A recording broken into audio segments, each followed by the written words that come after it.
I'm Anna. I'm Ben. We're AutoSave. Welcome to our channel. Today we're watching Frieren Beyond Journey's End, Season 1, Episode 18. We've left Sign in the dust, and I'm a little bit sad about it, a little bit not. I cannot think of a better way that we could have left a character like him. You know, he's not an antagonist, he didn't die, but he's going off and journeying on his own, you know? The adventure that he told us that he would always be leaving for, which is to adventure with Guerrilla Warrior. And we, of course, as viewers, are happy for him with that, especially if Guerrilla Warrior is still actually alive. Yeah. Then we're definitely really happy.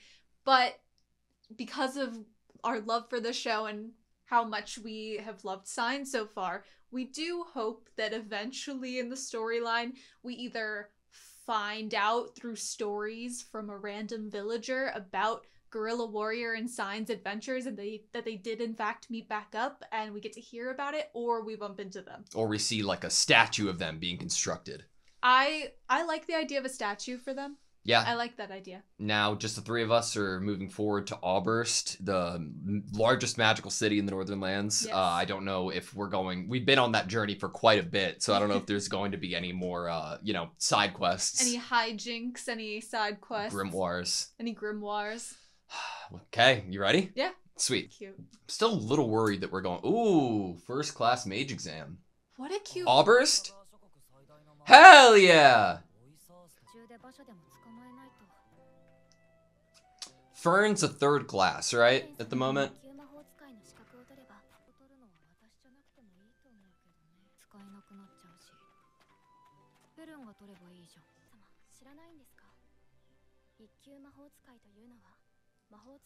Huh. I want to look at that witch-like person.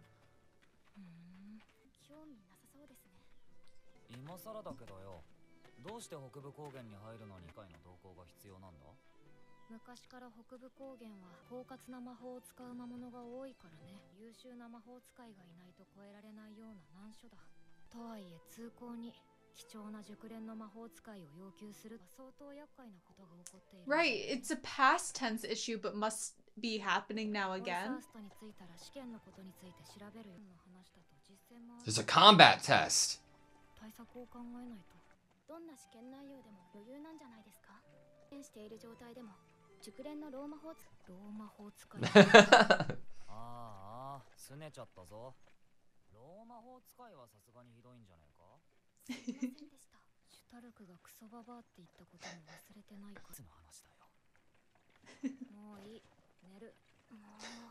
What a shot.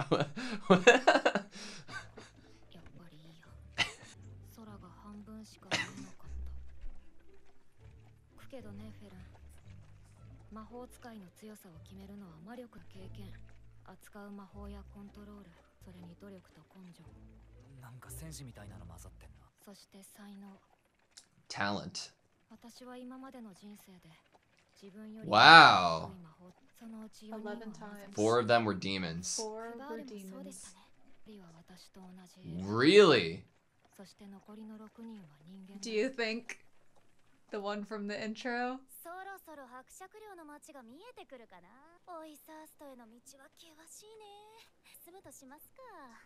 Who are you? Beat them up. Yes, beat them up.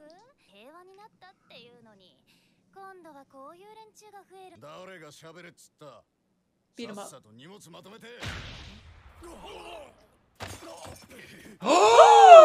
Craft. God, Craft is so cool. Yes. Forgot who used to be a fighter. Oh.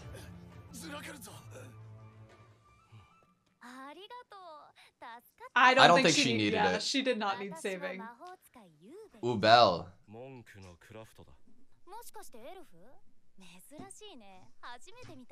Okay.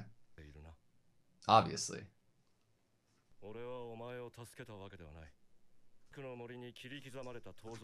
Torn up.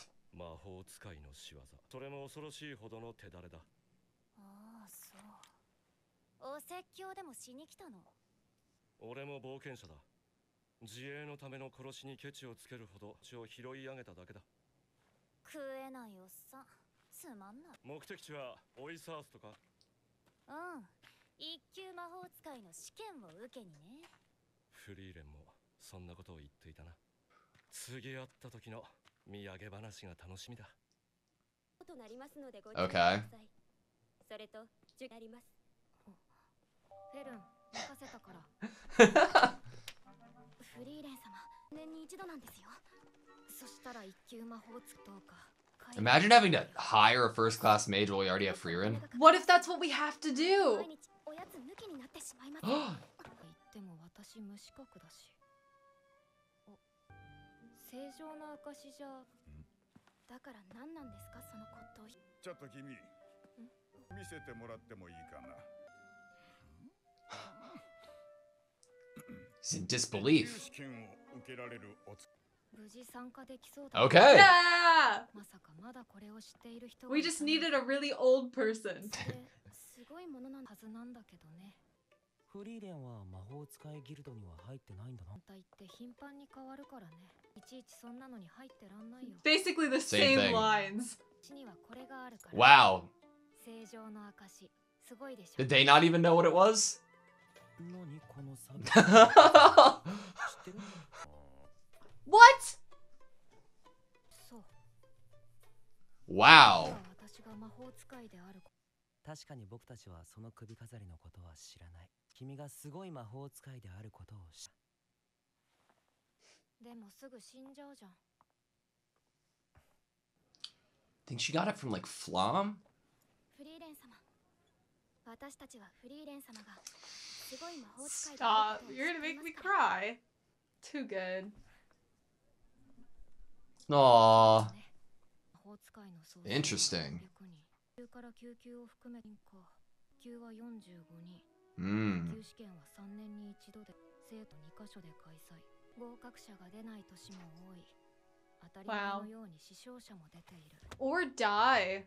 それのね。それにしても魔法使いもだいぶ数が減ったね。私はもっと多かったんですか？ I love that 魔 shot. 法軍の構成が街を歩けば魔法使いとすれ違うのが当たり前だったからね。今だとこういう魔法としてもないと見かける。 Hmm.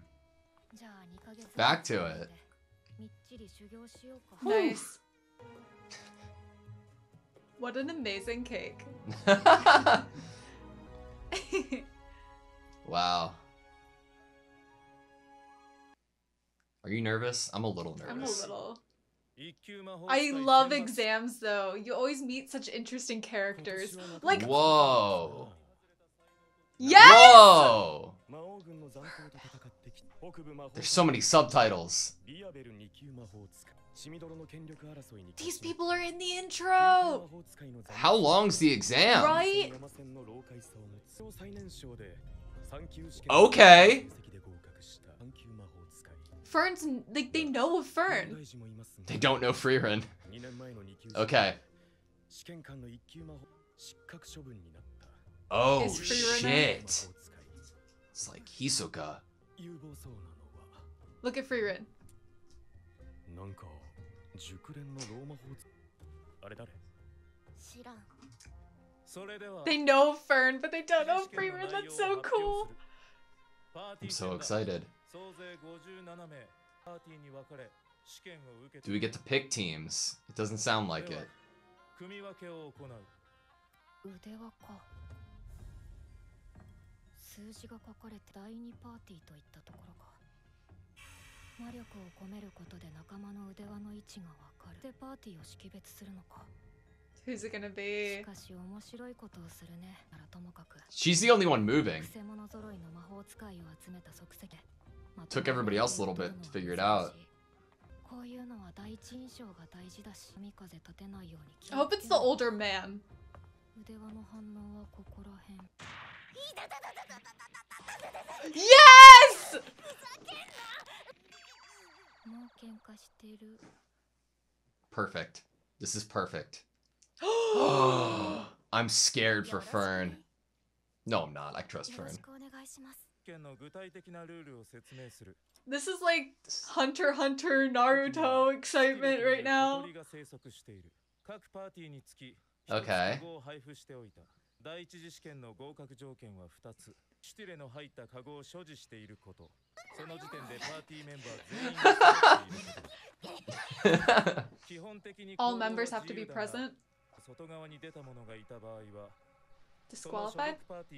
Interesting. ように塵一つ通さないような強力な結界を張っておいてよく言うぜ。られるわけないのにね。説明はちゃんと聞いてるんだ。第一次試験を開始する。まずは作戦を立てるべきだ。作戦の立てようがねえだろうが。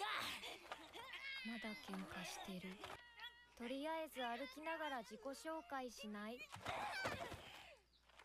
カゴを持つのはじゃんけんで決めなさい。私はフリーレン。3級魔法使いだ。カンネだよ。同じく3級魔法使い。I love them. ラビーネとは幼馴染で同じ魔法学校 Had 出 to. 身だよ。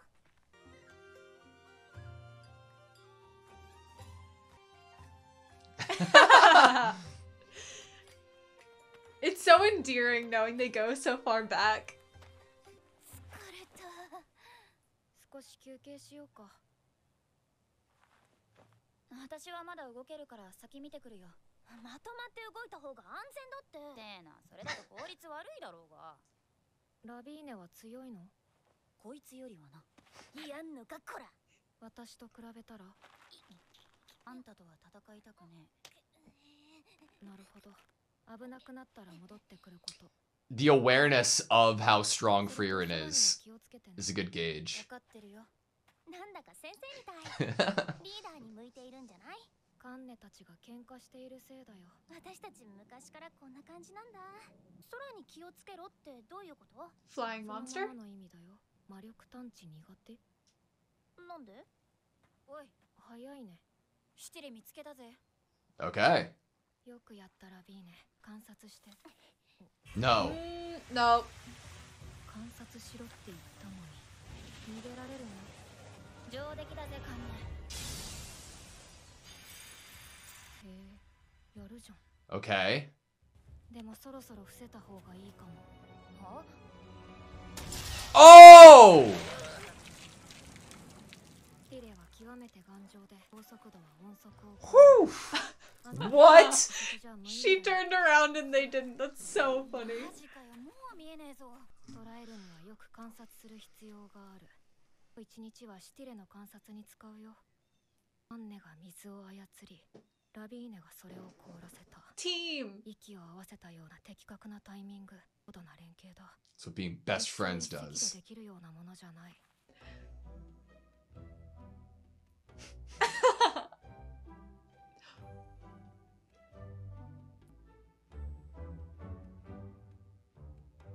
何か音が。あれ？フリーレンがいない。やっぱり Is that like こ a... れって小さいけど I was about to say, I hear something faintly. 降っていないのになんで？あ、そういうことか。ってことはもしかして。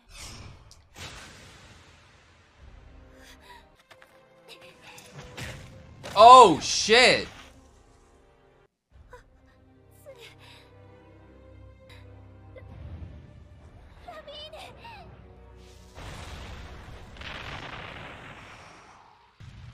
Frieren?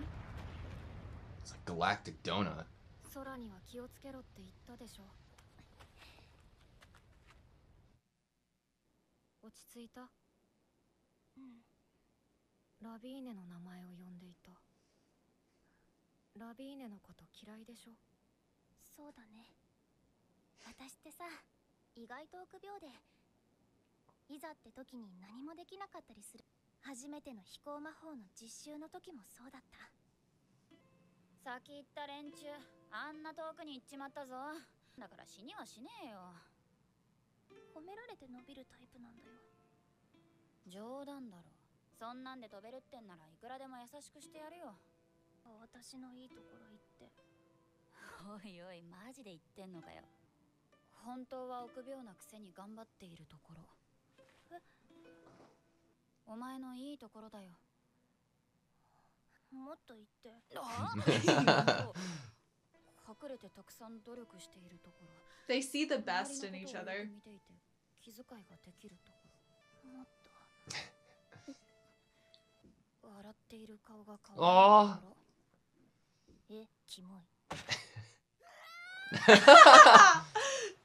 Did she fly? Yes! なんだよ、飛べるじゃねえ。お前にはもう優しくしてやんね。ちゃんと私を引っ張ってくれるんだ。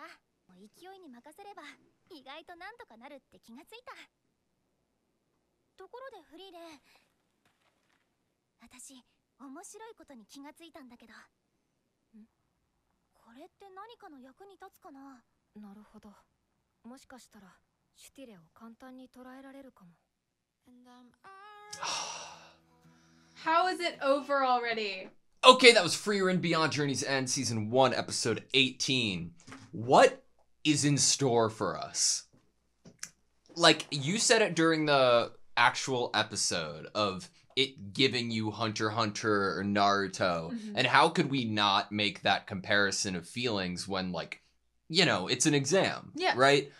With some really cool new characters kind of being introduced and a teaming up aspect as well. But because of the unpredictable nature of Frieren, I don't know if I should be expecting, like, what I am, which is like multiple different tests and iterations and meeting these other people more thoroughly, which within the universe of Frieren, I am beyond excited for, because there's so much like nuanced detail within every character we've met so far.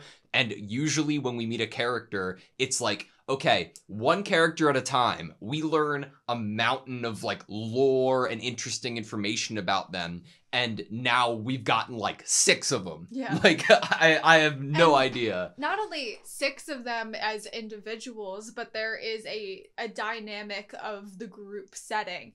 And I feel like if we think about the intro, and we think about some other shows that we've seen in the past that have had exams, it does give me the feeling that this is somewhat of the arc that's being set up for the end half of season 1 of Frieren. That the season will end with Frieren becoming, you know, a first-class mage or even Fern. And that the exam period and all these dynamics and all of these characters we'll get to see it all play out. Yeah.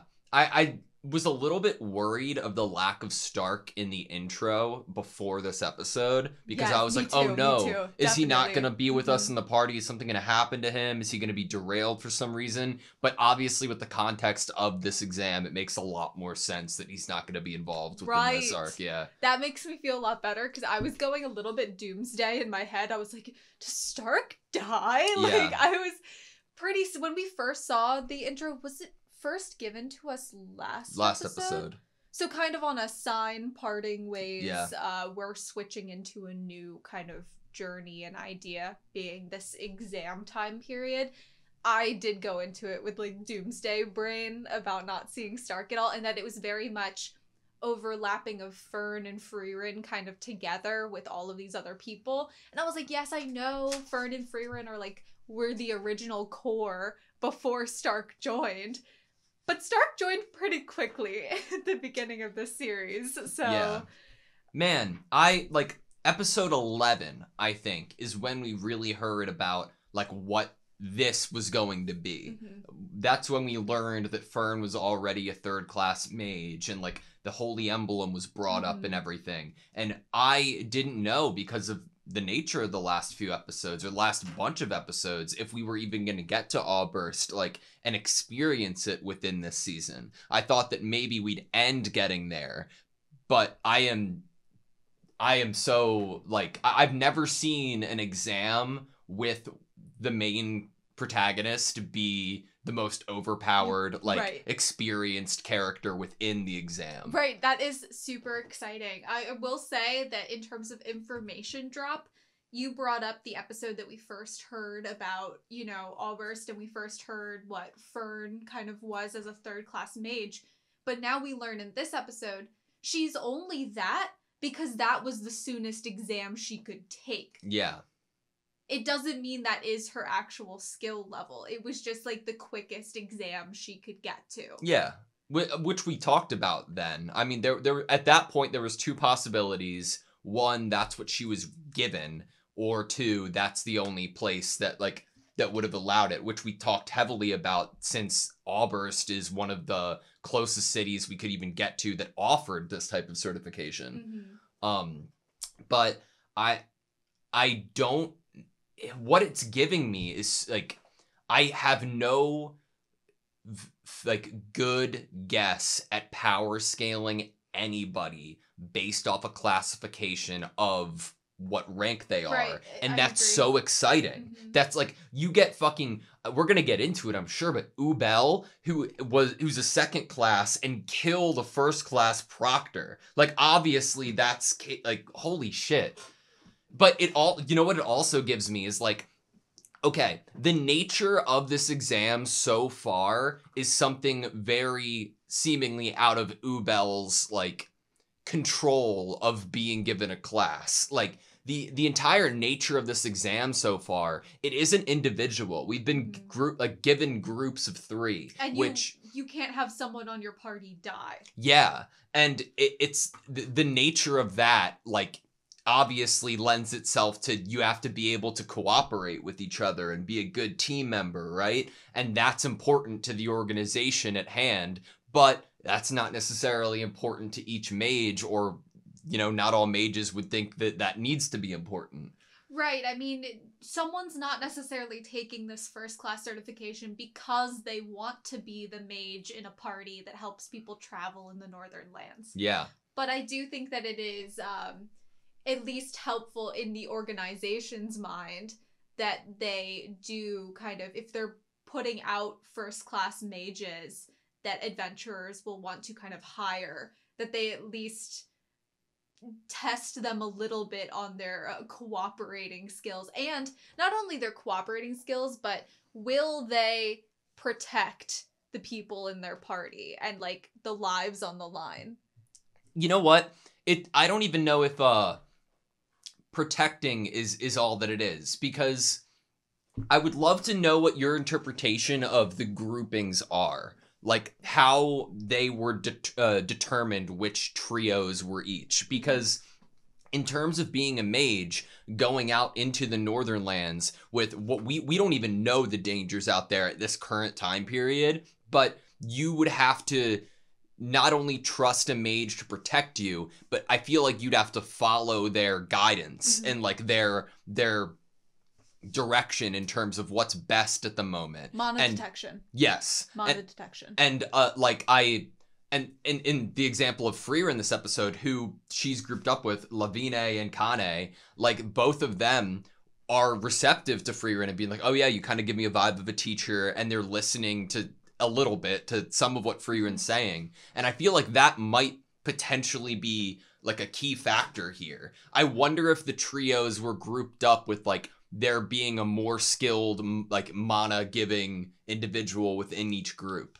Like, is there a willingness to listen to other people's ideas, you know? If they are like seemingly more experienced than you. I mean, think like, I do want to go back to see what the other groupings were. Well, okay, Fern is with Ubel and a guy that's in the intro that we didn't get a call out for. Yeah. But I'm just thinking, okay, so there are 2 possibilities, I feel like. 1, the groups of 3 are just randomly chosen, which is very plausible. Or 2, the people who are proctors here, like, especially if they're first class mages, only a handful of the most skilled mages have ever gained a first class certification. So it's like, if they are that talented within their own right, they might be able to like sense experience and mana to the point of like breaking up these trios into more complex, you know, tests. You know what yeah, exactly. What that's making me think of is, are all 3 of them really being tested right now?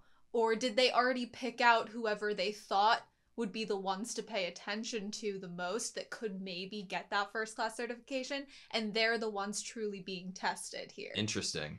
That there's like you said, a more complex test that they have. I'm sure they have people they're looking out for specifically that they maybe think have a better chance at getting this certification from whatever prior knowledge they have. On the screen right now, we have a still of like the silhouette of what I assume to be other mages who've gotten the first class certification. Right away, The person in the middle with the chair was the Yes. person at the end of the last intro. 1,000%. Right. And they also seem like they're an elf. Mm-hmm. And Frieren said at the beginning of this episode, one of the people who had defeated her with less mana than she has was an elf. Yes. 11 times, 4 were demons. Mm-hmm. And then the 1 was an elf. And then the other were human. I guess the other were human. Yeah. I think that there's also 2 people in here that are possibly the 2, I'm going to say first class mages that were talking and introducing characters.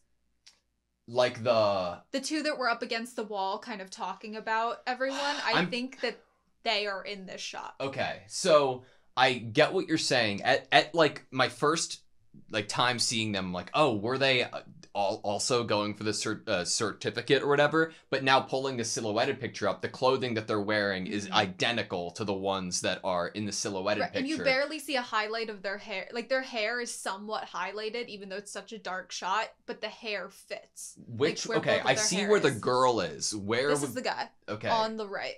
Holding, like, the sword? What? He's not holding a sword. Oh, gotcha. That's just like the wall. Yeah, gotcha. Okay, I get you. Cool. It did. I thought it was a sword on the guy on the left, actually. I wasn't thinking that but it's the same. It's literally just the curtain. symmetrical It's wall. part of the wall. But that's so interesting then, because these are people who are not only, I'm going to assume, are first class mages, but they're people who... Oh, he's probably the one on the, what are my left and my rights? I need to get tattoos. Yeah. Of the L and the R. I mean, your fingers are for it. That's true. Speaking of tattoos. Yeah. Wouldn't it be super cute to get like a friendship tattoo of Fern's staff and Frieren's staff, like at the very end of the opening? That could be cute, yeah. That'd be so cute. What's Someone this guy's do name? First class mage Janao. Janao. He was the first test proctor. So there are going to be all different proctors. Yeah. So the other 2 are probably the other 2 test proctors. Man, I wonder if like the last thing you do, because we've been given the information that some years there aren't even people who pass. I wonder if one of the last things you do is fight against that person in the chair, the elf. I mean, think about it. If it is a person that Frieren has encountered before and lost to, how crazy would a fight between them be at the end stage? That elf is very prevalent in the opening. We get that really cool shot of them walking and their outfit changing with the times or the location. I do like the idea, but I'm also like, how many tests are there? Yeah. For this certification? I feel like you'd think there'd be 3. There are 3 people we can assume are proctors, just because 3 sounds like a magic number. And I don't think we were told how many tests there are. If we did, I missed it, but I wouldn't assume that it would necessarily even be 3. I could imagine it being 5 or 4 or whatever, you know? Mm-hmm. The 2 that were given here that we're gonna say are first class mages, one of them is very, like, almost gives me a monk type vibe, but obviously isn't, and the other one gives me like Shiro from No Game No Life, but like a little more grown up. The hairstyle. Yeah, I've never watched that anime, but I do know what the character looks like. Mm-hmm. I don't know the name, but I know a look of a character that looks similar, so I'm gonna guess that's the character you're thinking of. Yeah. I really like when there's hair in front of a face on a character, either blocking out the eyes completely on the face in a way that, like, if you thought about it for real life, like if I walked around with my hair like in the middle of my face like that, it would drive me crazy. Yeah. I would go insane. I don't think I could ever have my hair in front of my face like that. Ever. I would go crazy. I love it so much. But I love it in a character design sense. Definitely. She's already, I think, my favorite new character, and we've gotten nothing from her. Right. And speaking about new characters, holy shit. This is my other favorite. Morbell looks like a Morbell. massive piece of shit He asshole does. prick. And I love it. I love it. His like little smirk. I love the fur. I'm like, come on, this guy's dripping. He Second came out here and he was class like, I have the mage. best outfit ever. Captain of the Northern Magic Corps. Mm-hmm. Interesting. That has fought against the remnants of the Demon King's forces for years. So like, It's like barrettes in his hair too, like bobby Yeah. pins. Cute. like just off of appearance and like what little we know about him, I'm gonna say that he's a very cocky individual. he is a bit of a prick, like I said, but his intentions are in the right place, / maybe he's doing it just to get, like, you know, good attention. I'm gonna go somewhat similar and bring up Himmel as a character. Himmel was very much like model posy, I'm so handsome, you know, but he was also like a sweetheart and like a genuine person that wanted to save people. In the opening, when we get Werbel, I hope I'm pronouncing it right, we get him with a girl on his back. He's like carrying someone and he has blood on his face. It definitely, he gives me this energy of being someone who's very confident, maybe has like a mask or attitude of sort of cockiness, but is like actually like, I mean, a principled or sweet man on the inside. Yeah. He reminds me of like the Himmel's evil twin or something. Yes, you know? Yes, like twins or brothers. Maybe his son. Maybe Himmel actually did end up getting married to someone else and had a son that we don't know about. Denkin, the crafty old second-class mage. Crafty is, I'm worried about him because of that word choice. Who won a bloody struggle for power to become an imperial mage. What is, like... I bet him and Ubel would get along then. The bloody struggle for power is kind of nuts to think about, because surface level you wouldn't think of it, but that combined with crafty, it makes you think of, like, him plotting. He's being described, remember, I think it was last episode, when Frieren was like, yeah, thank goodness there's, like, a shady old magic man in this town. Yeah. And we were both imagining, like, this really actually shady old man, but really he just seemed like this sweet guy that was like, dude, you're wrecking my shop. All these books on the floor. I must be forgetting something. Like, the terminology of Imperial Mage is something like that in the moment right now. I'm like struggling to remember what contextually it would mean in this universe, like as like a like it's not like as a classification, you know.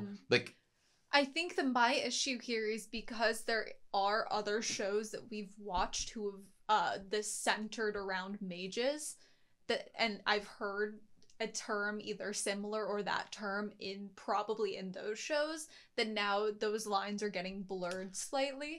So my interpretation of it, like just guessing without remembering if we've been given the terminology Imperial Mage within this show so far, is like a mage that is like within a royal family, or like or hired on as somebody who, like, you know, it is in a distinguished position as like a personal, like, you know, in a party royal family kind of vibe, you know, advisor / protector to the king kind of energy. Yeah.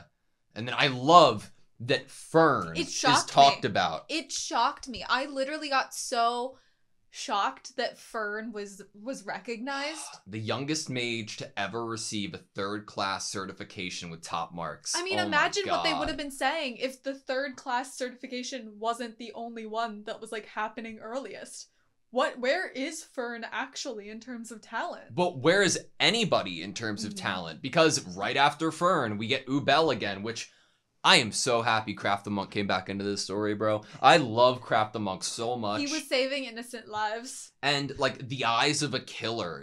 Like, those bandits' bodies were torn into pieces. Like, I love Craft's, like, I'm not gonna do anything. I don't, like, blame anybody for self-defense. But they were fucked up, and I know you did it. Like, I love Craft. And those people were still alive, so I thought I would just honestly, and save their lives. By beating the shit out of them, Craft saved their lives, for real. Like, definitely. Ubel. When she flipped, like, upside down on that rock, I was like, oh my god, she's gonna murder them. She's psychotic, and I love her. I love, like, psychotic characters so much. But also, like, green hair.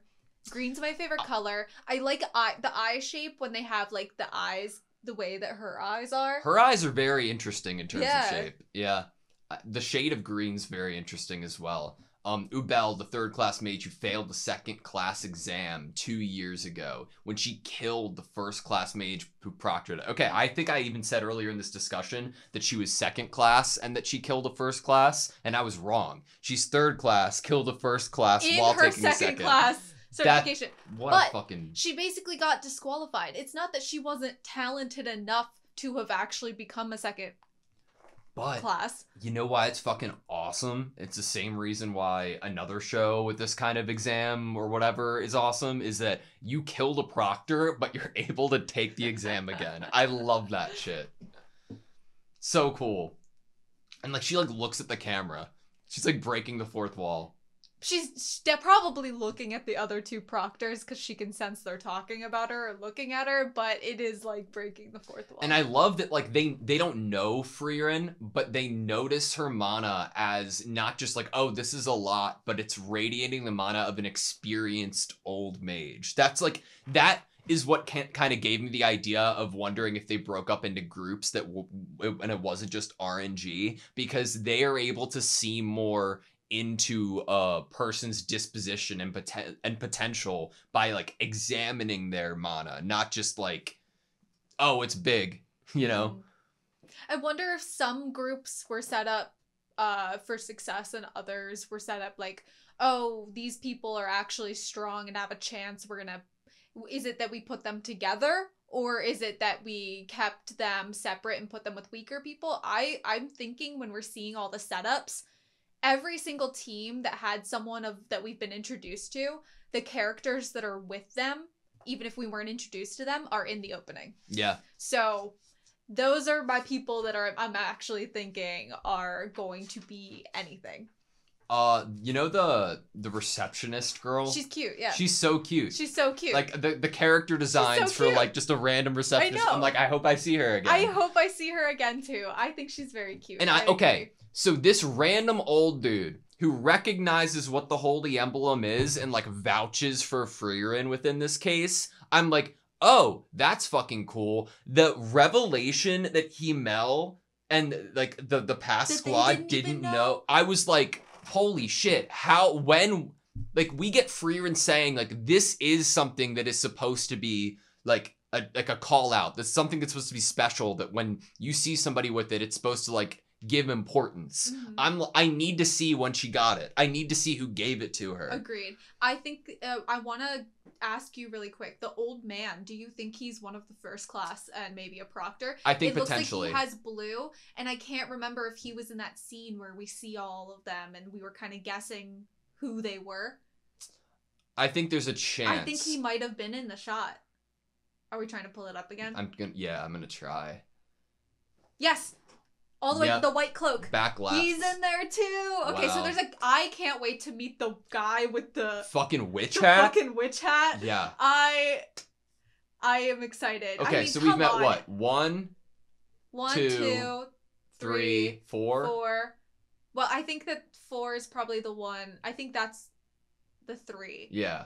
Just 3, based on outfit. 4. 4. And then we know the person in the chair from the intro. So then there's 2 more that we haven't maybe the other proctors seen or met. Or the next proctors. But like, come on, all of them are in these like classy looking blue outfits, and then one of them was like, "Wait, I'm a first class mage. I can wear whatever the F I want. I'm gonna wear a witch's hat." Dude, there was a really great composed shot of Frieren putting away books, and like it like. Just roll a third, oh my god. But like you see like just a framed section to the right, you can barely see Frieren walk away, and I was already in love with it. And then they came back to the shot to close it off.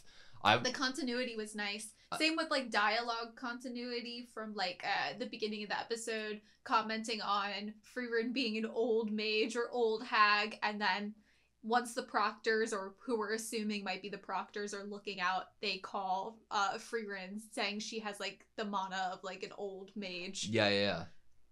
I'm just looking at the shot again of her putting the book back, and like it's not just that it's a fucking cool shot because of the composition, but I love what they do with the lighting. Like it just darkens everything. Mm-hmm. It's so I love the attention to detail within this show and universe. It's so cool. The bracelets, oh my god. Okay, I definitely have a timestamp of when we're given like some numbers of there are 2,000 mages total when including apprentices for everybody. Among them, 45 are first class. The first class exam is held every 3 years, I believe, right? Mm-hmm. Which is super interesting at the northern branch in Auburst, and the headquarters in the holy city of Strahl. Damn, that's not often. Mm-mm. It really isn't. We kind of got very lucky when we arrived here. It was only a Right. couple of months. And we were wondering, like, when we saw Ubel with Kraft, we were like, okay, is this meeting happening literally right after Kraft, like, we separate with Kraft, basically? Yeah. Dude, okay, you have 2 exams, right, every 3 years, and many years no one passes the exam at all. That's insane. That's like the 45 who are up there are already like, I know that Frieren's up there, but just doesn't fucking give a shit because of how often these things change hands. Mhm. But I still put so much respect and like power to the people who have passed. I'm putting respect and power onto the people that showed up for this exam, too, because that means most of them probably traveled alone. I mean, we know Ubel did to get here. Yeah. So they already at least have defense magic Yeah. pretty well equipped. It was so, I know it's like, we're not necessarily talking about it, but to know that Qual was one of the people that Frieren like counted for defeating her, and like thinking about how much time has passed and how much better she has gotten. That was literally one of the first instances we get in this series of seeing any sort of action. Yeah. That was like, whoa. But like what that does for me is like, we've seen how far not only Frieren but humanity and the world has evolved in Magic, that just because Frieren has gotten so much better, it does not tell me that the elf who beat her would be a pushover. I'd imagine they would have gotten better at the same rate Right. Frieren has, if not, better maybe. The bracelets that have the party numbers on them, imbuing it with mana allows me to locate the bracelets belonging to my party members. First off, I fucking love it, but the best part of this is like Frieren's the first one moving. Mhm. She's like in its own way, this is kind of the first test, right? You're given a bracelet. How quick are you able to find your party members? How You quick have to are be you able to deduce Exactly. what is happening, what this bracelet is when it appears. How quickly do you move? That is a really great point to bring up, because I'm pretty sure Kane identifies about herself later in the series that she's not very quick to move in like an emergency kind of situation. Yeah. God. I love that everybody else is just kind of like watching. Maybe that's them. why they're not moving to find their parties, is because they're so struck by these 2 girls already fighting. What are the odds that they were even put in the same party, 2 people who could necessarily... I would probably say that, yeah, they're beneficial to each other, but at their own... Like, they might be detrimental to each other as well, based off of their isn't that like friendship. a great challenge? Yeah. That these 2 have great potential, and they have great teamwork together, but that could also be their downfall. Is we get Kane, like, she looks out for, like, she asks for almost Levine's help. Yeah. Levine's help, and we get them working as a team. Are they maybe too comfortable with being together? I could see at some point there being a separation of the 2 of them on purpose, because they teamwork too much, maybe, or they rely on the other too much to be there. Man, do you think, like, there's safety within, like, for Fern's safety, being paired with Ubel? Like, Ubel obviously wants to be a first-class mage, or she wouldn't be taking this exam again. There needs to be some sort of protection. Like, we need to succeed with this test, therefore, I shouldn't be worried about Fern's safety, like, when it comes to... Right. I think it is interesting that you can take this first class exam while not being a second class. Yeah, So for that's sure. like great, helpful to us in terms of writing, so that it all makes sense. Man, I need to chill out about Ubel. Yeah, she has the eyes of a killer. Yeah, she fucked those bandits up. She hasn't done anything, like, crazy wrong other than killing a fucking first-class proctor, which is a big red flag, of course. It's a red flag, but we also don't know why, and if it was completely intentional, it could have been. I don't know. Yeah, definitely scared of her, though. Never mind. So all your party members need to be present by the end of the challenge, where we need to capture a still. I didn't know in like what difficulty area this bird was going to like give us. Obviously it wasn't going to be like crazy easy, but the idea of it being faster than the speed of sound is the coolest thing. Okay, really quick, I think that it shouldn't be lost on us that they include the idea that if you leave this barrier, you're disqualified. Yeah. There are two things I have to bring up for that regard. One is, what if you start sabotaging other teams by attacking them, and you were never told you couldn't attack each other. Correct. So what if you attacked each other, knocked you out of the ring, basically? My other line of thought is, what if you're chasing the bird and the bird leaves the barrier and you go to capture it and you have exited the barrier in order to capture it? Well, okay. Bringing it back to their conversation, it's not like we can get out. Mm-hmm. If anyone leaves the testing area, their entire party will fail the test. They say that like there isn't a barrier around the testing area that won't let us so much as a speck of dust through. I don't think they could leave through the barrier. Then why say if you leave, you'll be disqualified? It's just like an interesting choice of like including information, or why say that if there isn't an ability to leave? Maybe there are the two bird conditions. can. First and second, have all your party members present at that time. If it doesn't let a speck of dust through, how are the flying monsters getting in? They could already have been there. That's true. It was a pretty big dude, though. You know what, though? But this connects to, like, the end of the episode where Kane, like, tells Frieren about hearing the rain. Mm-hmm. And what I'm assuming there is that rain's not even getting through the barrier.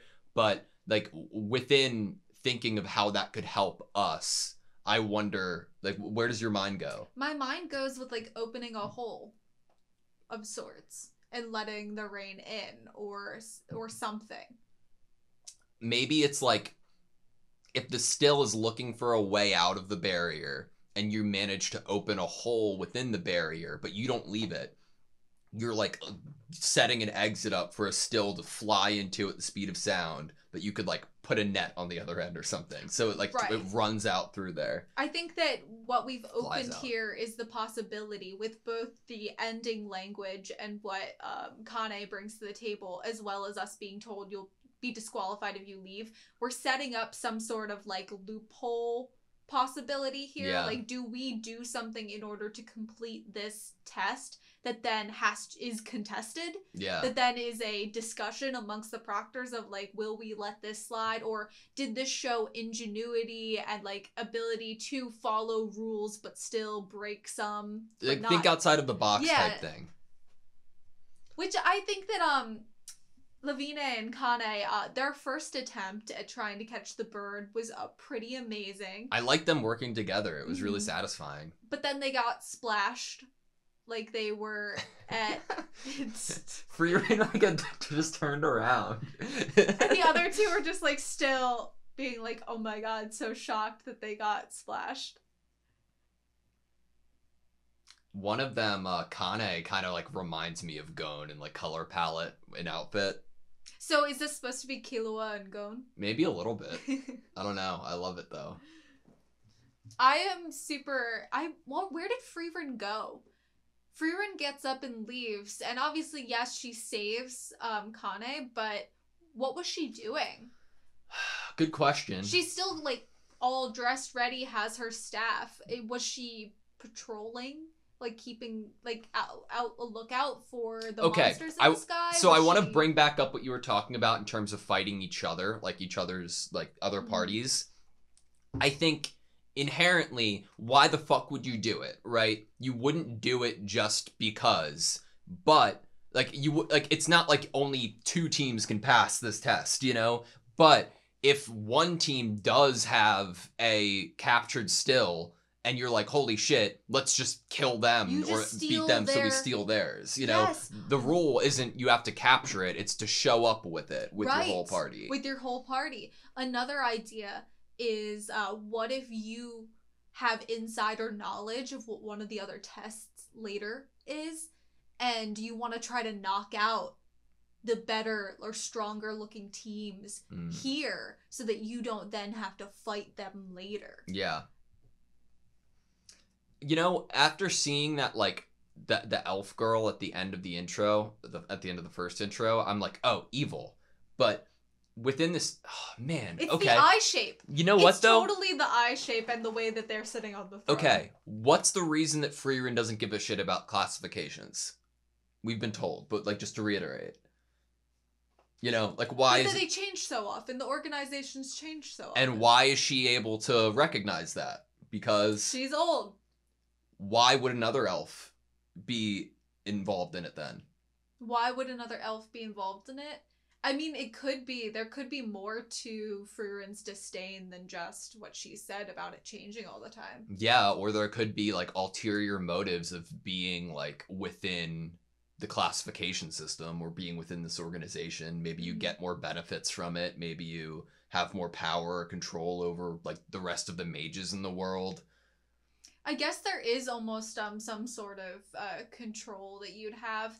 We do get this idea that there are way less mages now than before. Yeah. And it's not just that, it's that the mages that do exist, their numbers are less frequent in terms of bumping into them outside of magic cities. And, like, the rarity of them, like, how much you have to pay to get one because of there being significantly being less... made into a commodity. Yeah. And they're being, like... And by doing that, you're benefiting as a mage if you were to, like, in some fucked up way, orchestrating it this way. Are you intentionally making the test harder, because you want to limit the amount of first-class mages? Or is it because you need stronger mages to get that classification in order to travel in an unsafe area? How much of it is for, you know, limiting how many people are there to be paid? You know what, though? It goes back to, like, where did we talk about... Okay, here we go. About talking about why we need a first-class mage and traveling north. There was there was speculation, but there was, like, a mystery within that of not knowing. So Fern's asking, why do we need to be accompanied by a crazy powerful mage in the first place? And then Frieren saying it's long been inhabited by many cunning magic-using monsters like the Ensem. It's a dangerous region that you once couldn't cross without a priest and a skilled mage. Like in tandem, a priest and a skilled mage. That said, if someone as valuable as a skilled mage is required to travel through the area, something pretty serious must be happening on the Northern Plateau. See, it's Frieren speculating of, like, it once wasn't able to be crossed, but there was never a rule. There was never, like, a guideline of you need to meet this prerequisite before you're able to go. Yeah, like, it's more so you wouldn't dare or it'd be stupid or too risky to not at least have somewhat of a skilled mage and a priest in your party. And, like, it could be a very good charitable thing to set up a rule being, like, don't go without a first mage because you could be saving people's lives because you know something they don't, but it also could be the other side of the coin, too. It seems like it could have also been created in terms of a financial, like, creating an organization of which, like, there is money flowing in order to, like, a commodity, a valuable commodity is now, instead of just people willy-nilly being like, yes, I'll come with you on your adventure. Now it's like, if you pay me, I'll come with you something pretty on your adventure. serious must be happening on the Northern Plateau. If something is, like, really fucking, like, going crazy over there, you don't think, like, the Demon King or anything would return, right? Like, what if we went down a route that somehow the Demon King returned and Frieren's like, holy shit, I want to keep the memory that Himmel and that party was the one who defeated it, so let's defeat it in secret. And, like, so the world doesn't know that it wasn't actually defeated. I mean, we do have the parallels between the stories of the past and the present. I definitely think that we are going to have some really tough fights going forward in the series, not just with this exam, but I would say when we're actually continuing on our journey outside of this exam. I don't know what that means in terms of... demons for sure is where my mind is going. But this person, this other elf, has been set up as this like pinnacle, maybe antagonist energy since the first opening. But it's all going off of us just speculating off of vibes. There's nothing like actual that's tangible for us to grasp. There's no reason that there should be a higher risk than ever before in the northern plateau. True. But and there's no reason for us to have a negative perception of this other elf other than the fact that they've defeated Frieren. Frieren's not dead. We don't know that and also like you can have duels and still be friends. But also we don't even know that this elf is the one that Frieren dueled against. They're just so they're so question mark. Yeah. They're so question mark. I feel like this was out like I did not see this coming. Like as like a turning point for Frieren. I did not see an arc like a test arc coming, and I'm so excited. It was not what I expected at all. I do there in the anime that we've talked about that have somewhat of a exam type setting, that is one of the most entertaining arcs. Oh, for sure. In those series for viewers, mainly because of not only the fights are fun, but the idea of like all working towards a goal, whether you work together or work like against each other in order to achieve that, whether there's backstabbing or betrayals, the fact that all of you are powerful in your own different ways and probably have your own specialties, the being introduced to and get to know characters that aren't like the main three or the main cast. And it's just one of my favorite parts of some of those series that include it. So I'm shocked still. Because I think I just expected Frieren to like walk into a room and have to show off her magic. I more of a showcase. Like a look at the spells I can do. Maybe a one-on-one battle with a first-class mage. But I don't think I actually expected like this sanctioned, okay, we're going into teams and there are this many tests. And you know what's super interesting? It's like the fact that these parties, I'm assuming, are only for this first test. And they're like, in one way, I'm like, okay, if duels start happening, like actual fights, then of course there wouldn't be parties. But in terms of knowing these characters like Lavine and Kane, what would be the narrative purpose for getting to know and like enjoy these characters? And like going forward if they're not going to be within our party. And then in that train of thought, I'm like, oh no. Like, what if there are duels? What if, and like these two people love each other and go way back, but there's a little bit of contention and they fight each other and one's saying they hate each other. But what if one of them goes up against Ubel and dies or gets very hurt? And what would the other person's reaction be to that? Would they like, you know, they're already starting to pull at our like heartstrings in terms of our imagination of like knowing that this could be dangerous. Yeah. I think the only reason that we're thinking it could be dangerous is because of the line we get with Ubel about how a proctor had died. Yeah. And then that just immediately sends us into a territory where we're expecting something in this exams that could be life-threatening or dangerous. I mean, if you're wanting to be a first-class mage, that means, like, you're wanting to be the position that is, like, valuable, heavily sought after in order to protect people in their adventures. This is so exciting. I'm, like, looking at the wide shot of a bunch of different examinees, and there are a couple with witch hats. You know, this one looks very, like, stereotypical witchy with the braids. Yeah. I think that there's a few that stand out a little more than others, at least when we were in the building. Yeah. It was able, like, now in hindsight, looking in the crowd, I'm like, oh yeah, everyone else is in long sleeves. There's one chick in a tank top with buns, like, in a brighter colored hair. Yeah. So you have, like, an idea of maybe I'll see them going forward. God, this is so Who do you have a favorite crazy. Between Lavine and Kane? In terms of design and personality, I would normally lean more towards Lavine. I like the kind of like uppity, kind of little bit cold, and like, but she then will compliment Kane, and like in her own way she's like, okay, you need to be praised, I'll praise you a little bit, that's enough praise, kick off the cliff. Look, you flew. I really like that energy. I like that the two are able to like be comfortable noticing and complimenting each other's like good parts. Yeah. It reminds me of like Nier and Mello. A little bit. Interesting. I like Lavine though. I'm really excited to see more of Ubel.